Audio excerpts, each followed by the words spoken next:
Hai Palkomster, aku Vina Putri dan sekarang aku sudah ada di Grand Ballroom Arya Duta Palembang. Kakak ini merupakan mahasiswa terbaik dengan IPK 3,77.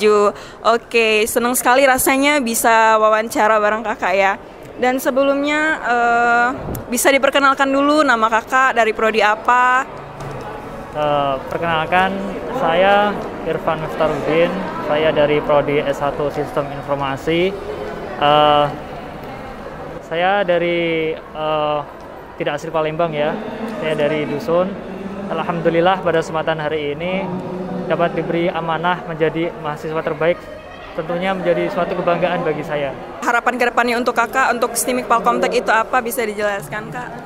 Oke, jadi saya di sini tentunya lebih mengucapkan terima kasih kepada seluruh jajaran STIMIK Palkomtek karena telah memilih saya. Tentunya yang lebih pantas daripada saya lebih banyak ya. Namun memilih saya merupakan suatu kebanggaan. Untuk pesan saya kepada adik-adik yang sekarang masih menempuh pembelajaran di Palkomtek, tetap semangat. Untuk Palkomtek nih, pesan dan kesan dari kakak seperti apa?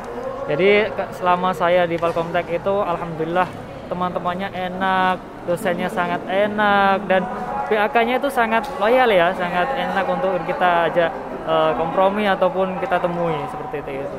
Semoga kita ke depannya bisa jadi yang lebih baik lagi untuk Palkomtek. Terima kasih, dan juga untuk kakak terima kasih.